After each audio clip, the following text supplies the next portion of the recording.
Hello, everybody, and welcome to episode 3 of the Jared Watson podcast. Thank you all so much for your support over the last couple episodes. It really means a lot to me.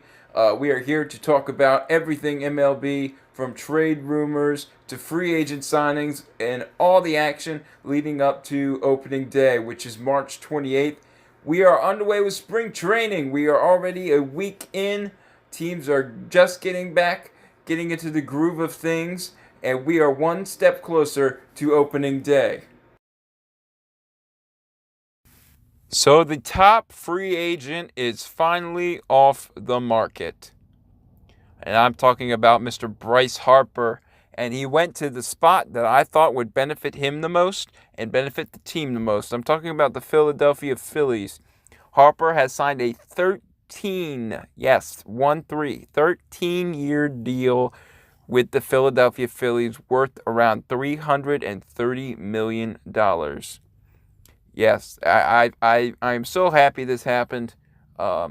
This automatically makes me think that the Phillies are going to win the National League East. He is that much of a game changer.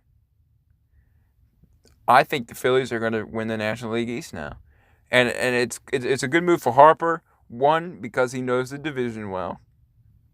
Two, he got paid. Obviously, he got paid. And three,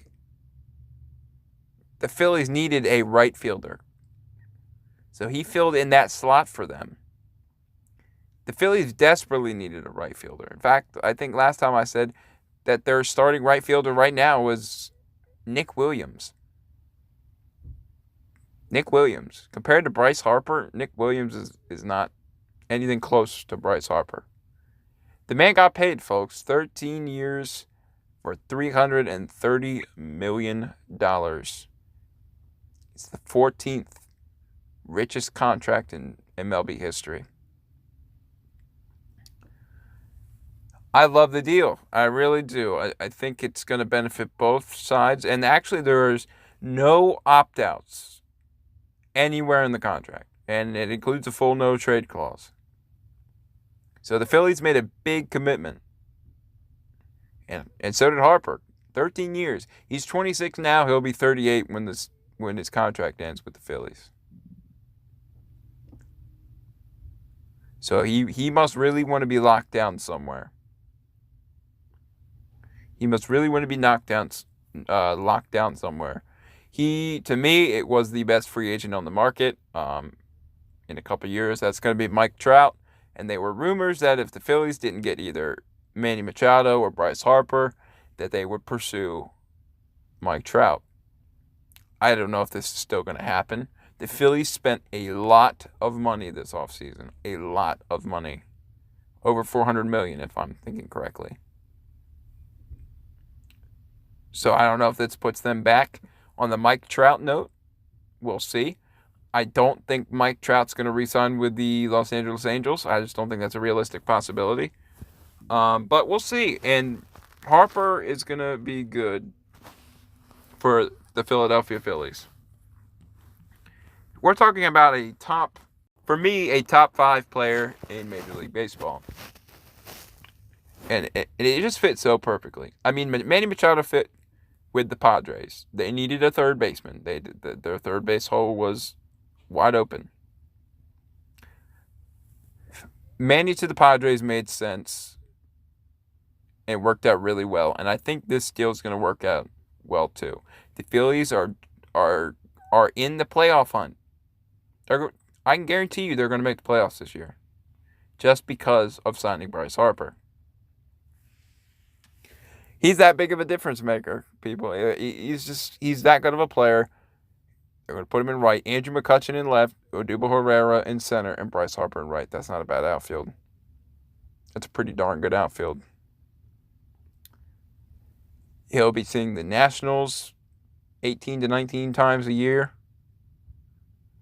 I just wonder how the Nationals fans are going to treat Harper when he comes back to Nats Park in D.C. I want to say if they cheer or boo. Same thing with Manning. I'm waiting for Manny to come to Camden Yards. because the Padres play the Orioles this season in June at Camden Yards in Baltimore. I think they're going to have some mixed reactions for both people, for both players. I feel like some are going to cheer, some are going to boo. It's kind of the obvious thing.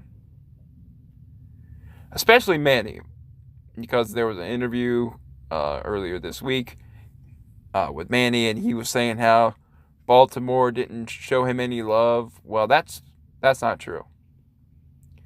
For one, they showed you love because they drafted you. Period. They must have thought a lot of you if they drafted you. And I believe he was 3rd overall. So they must have had a lot of good things, heard a lot of good things about you to draft you. So that's one. 2, they put you back at third base last season. They put you where you wanted to play so you would feel more comfortable. They accommodated you. Yes, we all know J.J. Hardy retired. But still, I would have rather much had Manny Machado playing third base. And I don't think he realizes that he's a better third baseman than shortstop. But he is. He might want to play short. His heart might be at short. But he's just not he's not a good shortstop compared to third base. He's a platinum glover at third base. I don't know, guys. I feel like fans are going to cheer and they're going to boo. It's bound to happen.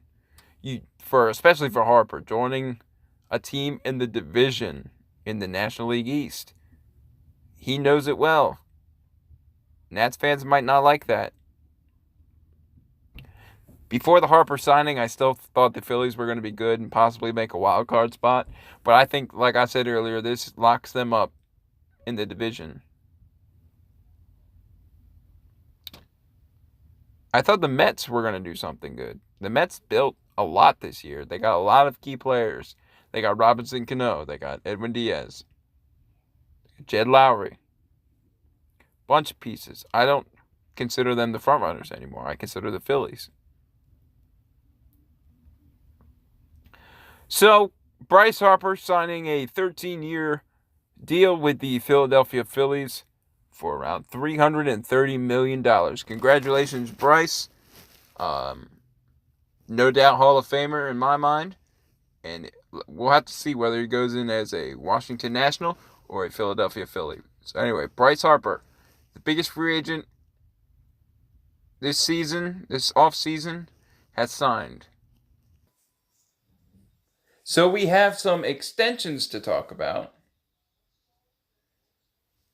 First of all, third baseman for the Rockies, Nolan Arenado, agrees to an 8-year extension with the Rockies, reportedly worth around $260 million. That is currently the highest paid position player by annual value. And it couldn't have gone to a better player. He's been the life of the Rockies. He's been their star player. Plays third base, probably the best defensive third baseman in the league.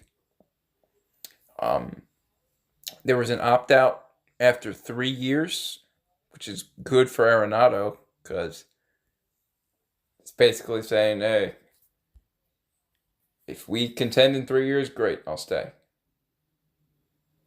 But if we don't, I might want to go to free agency and then get what I'm worth, really. The club has not confirmed the deal yet, but it'll most likely keep him there through 2026. So Nolan Arenado re-signing with the Colorado Rockies for 8 years. Good move by the Rockies. He's their star player. It wouldn't be the same without him. He's going to hit a ton of home runs. He's going to save you some runs defensively. Just a good all-around player and one of the best in the league. Another extension to talk about is the 18-game winner last season. Yes, 18. 1-8. 18-game winner, starting pitcher Miles Mikolas has re-signed with the Cardinals for 4 years. Deal's worth around $68 million. And it also includes a full no-trade clause or opt-outs. Like I said earlier, Miles Mikolas won 18 games. He only lost 4 games. This was really a breakout year for him. He played over in Japan, I believe, a couple seasons ago. It really revamped his career. Pitched 3 years in Japan. He finished 6th in the National League Cy Young Award voting last season. And he's also named their opening day starter for this upcoming season on March 28th. He'll be the opening day starter for the Cardinals. I really like this move. He's just coming into his prime now. It's a little late. He's not the youngest guy. But I think the Cardinals really benefited from him. Because nobody expected Miles Mikolas to win 18 games. But let's just face it, Jacob deGrom won the Cy Young because of that impressive 1.70 ERA. If not, Miles Mikolas had a real shot of winning. 18 games, that's a lot. Anyway, Miles Mikolas re-signing with the St. Louis Cardinals. He's re-signing with the St. Louis Cardinals for 4 years, $68 million. Also named their opening day starter. And guess who else has been named opening day starter? 2 people, actually. The first being Jose Arenado of the Miami Marlins. Second being Mr. Clayton Kershaw. He's been the Dodgers' opening day starter for years and years and years now. One of the best pitchers in the game, starting pitchers. He's struggling a little bit in spring training. There were reports that his arm was feeling a little dead. They've sat him out a couple games. He's not feeling right now, but once opening day comes around, which is still over a month away, he will definitely be, without a doubt, unless he goes on the disabled list, he will be the Los Angeles Dodgers opening day starter. Well, earlier this week, one of my favorite players, one of the most athletic players in Major League Baseball, has signed a 7-year contract extension. I'm talking about outfielder Aaron Hicks. Hicks signed a 7-year, $70 million contract extension with the Yankees on Monday. Hicks is going into his age 30 season. This deal will lead him up to his age 37 season. The contract also includes a $12.5 million club option for 2026 with a $1 million buyout and a $2 million signing bonus. So Aaron Boone had to say this about Aaron Hicks. And I quote, "I think Aaron Hicks is the most underrated player in the game. He's such a valuable player, playing a premium position. As good as our guys control the strike zone, he's probably the poster child of it. The ability to hit for power from both sides, athleticism, and speed. He's a complete player." End quote. I really like this move for the Yankees. I did not see it coming. This is something I truly did not see coming. Hicks is a great player. The Yankees outfield is absolutely stacked. You have Brett Gardner, you have Aaron Judge, Giancarlo Stanton, Clint Frazier, and you still have Jacoby Ellsbury. But when you lock up a player like Aaron Hicks, it gives you it must make the locker room feel great because for one, he's a switch hitter, which makes everything better. 2, he's probably one of the most gifted, athletic-wise players in the whole sport. But along with that, he is also very versatile, and you can rely on him in clutch situations. He is very underrated, like Aaron Boone said. I think he is really a star player. And it's surprising for me to think that the Yankees got him in a trade with the Twins for John Ryan Murphy. That was a great trade for the Yankees, and it paid off. He's signing 7 more years to his age 37 season. Hopefully it all goes well. $10 million a year, just about. Congratulations, Aaron Hicks. Well, one of the best multi-positional players in free agency has a new home, as Marwin Gonzalez has signed a 2-year deal with the Minnesota Twins. And Minnesota Twins manager Rocco Baldelli, he wants to make one thing very clear. Marwin Gonzalez isn't a utility player. In fact, he wants to make that very clear. And here's a quote from Baldelli. Can I make a correction? Not a utility guy.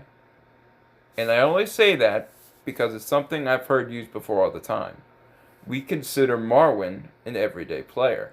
He's just a multi-positional everyday player. End quote. So I believe that Marwin Gonzalez was the person in free agency, the top player in free agency, who every team in the major leagues could have used. You could put him on any major league team and he would have benefited that team. He's so versatile. The man can play every position pretty much except for catcher. That's the kind of player you want on a team. Whenever your main guys need a break, let's say, for instance, Jonathan Scope needs a day off at second base. Well, Marwin can play there. C.J. Cron needs a day off from first base. Well, Marwin can play there. Max Kepler needs a day off in the outfield. Well, Marwin can play there. You need a DH? Marwin can do that too. How about a shortstop? What if Jorge Polanco gets injured? Marwin Gonzalez is there. He's just one of those guys that you could fit him into the lineup at any spot and he'll perform. But it was kind of shocking to me to have a player of Marwin's. It just seemed that a player like Marwin was around while basically spring training had already begun. Marwin Gonzalez, I thought, was going to be taken early. And it's because of his versatility that makes me think that. But he got a little frustrated. And here's a quote from Marwin. He says, and I quote, "It was kind of frustrating, especially last week going on social media and seeing everybody in a baseball uniform, and you were just working out by yourself, getting ready for the spring training. But it was worth it. I could be in a better spot than here." End quote. Twins, you made possibly the deal of the year, of the offseason. This guy will help you tremendously, and you have him for 2 years at a fairly cheap rate. 2 years, $21 million. He's only 29 years old. He's ready to play anywhere you want him to. All around a good deal. Both ends. It's going to be different. You know, Marwin coming from the Astros, who were World Series champions 2 seasons ago. The Twins are not guaranteed a playoff spot. They're in a good position to run up against the Indians in the Central, but they could make a wild card push. But obviously, I think Cleveland is the best team in the AL Central. But the Twins are building, and they're making it tougher for Cleveland to win that division. So we'll see. But Marwin Gonzalez signing with the Minnesota Twins. Well, last episode I talked about Bruce Bochy, the manager for the San Francisco Giants, retiring after the season's end. But we have some good news. And not that that's not good news. But this is good news for the Colorado Rockies. After leading the Rockies to the postseason in his first 2 seasons, manager Bud Black has agreed to a 3-year contract extension with the Rockies through 2022. He was entering the final year of his original 3-year deal, which had a mutual option for 2020. And he led the Rockies to a 178 and 147 win-loss rate and led the Rockies to 2 postseasons.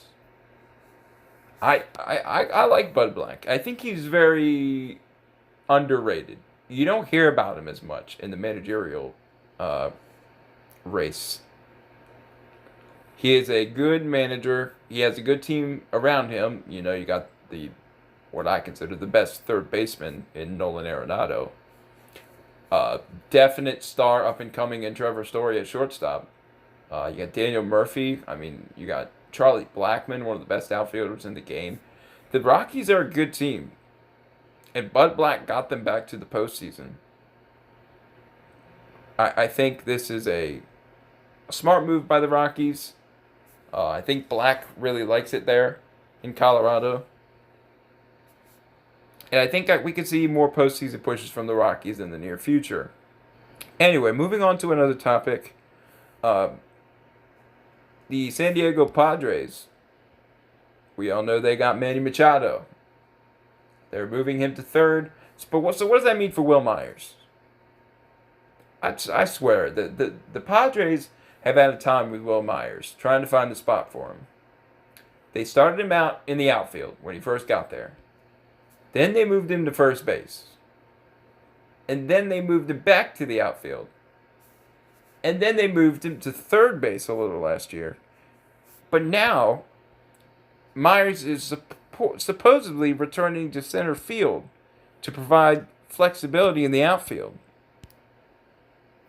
Will Myers was drafted as a center fielder by the Rays.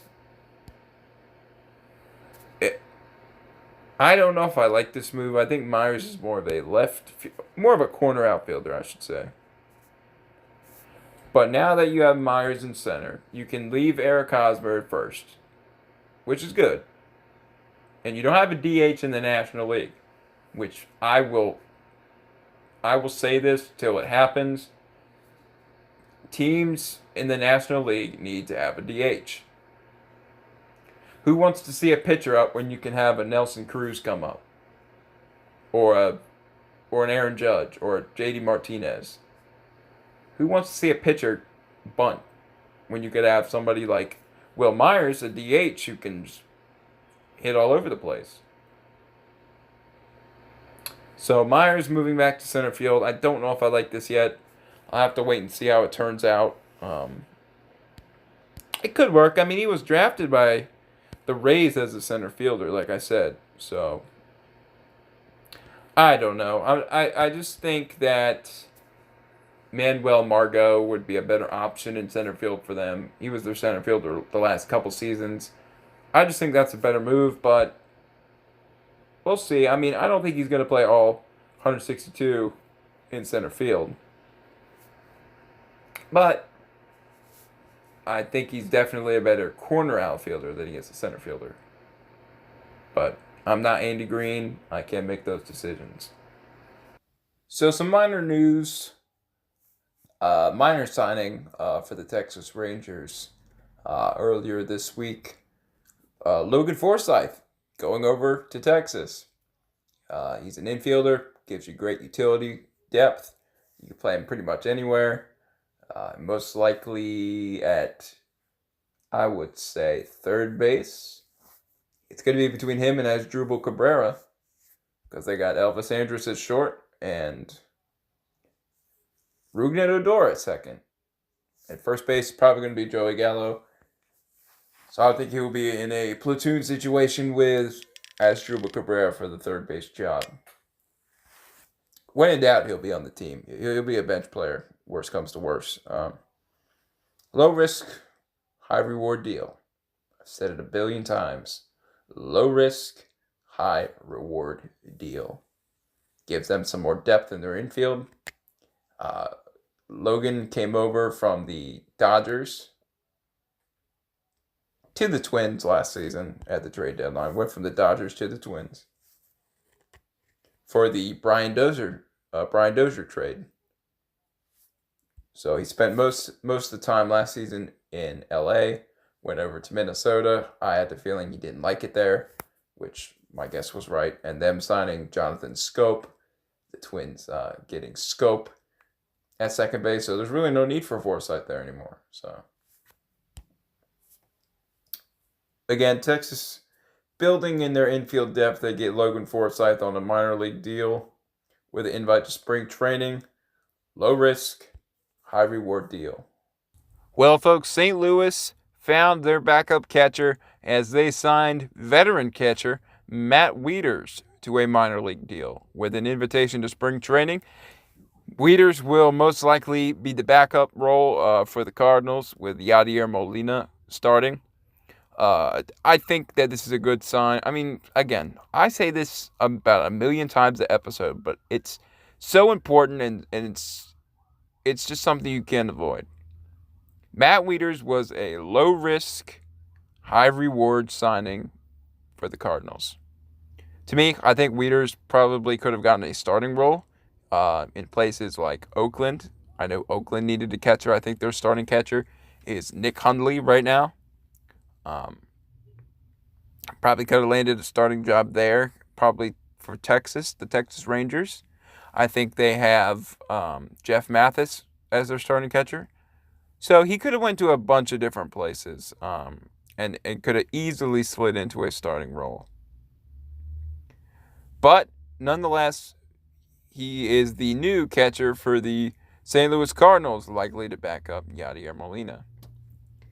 Wieters, I'm looking at his stats right now, and I think Wieters' best full season was in 2009 with the Baltimore Orioles. He hit .288. Not bad. But it says on here that in 2014, he hit .308. But you got to remember, he got hurt early in the season. So he only played a few games in 2014. But he was lashing, though. He was hitting the ball good, hitting .308. That's pretty darn good. But Wieters is a veteran. He's very intelligent of the game. And if you ask anybody who knows Matt Wieters, especially his former teammates on the Orioles, they just love him to death. And the fans love him. The fans were really hurt when he didn't come back to the Orioles. It's kind of like when Nick Markakis left. Anyway, Wieters will be the backup for the St. Louis Cardinals. Again, low risk, high reward deal for the Cards. And I think that'll just about do it, folks. This has been episode 3 of the Jared Watson podcast. Again, if you like what you hear, please feel free to share this video with your friends. I'm going to be posting it on my YouTube channel. It's called the Jared Watson MLB Podcast on YouTube. And I'm going to be putting it on my Facebook page. And I have an MLB Facebook page for all the breaking news, free agent signings, trades, everything you need to know. MLB News by Jared Watson on Facebook. I'll be putting it on there also. And also you can follow me on Twitter by the same name, MLB News by Jared Watson on Twitter. Doing the same thing, just on the Twitter side of things. Again, thank you all so much for listening. A bunch of you have been really loyal and listened to the whole podcast, which is really awesome. And especially if you're a baseball fan like me. This is a really cool experience for me to do it every week for you guys, to keep you up to date with everything. So please help me out. I'll help you out. Sounds like a good deal to me. Anyway, guys, this has been episode 3 of the Jared Watson podcast.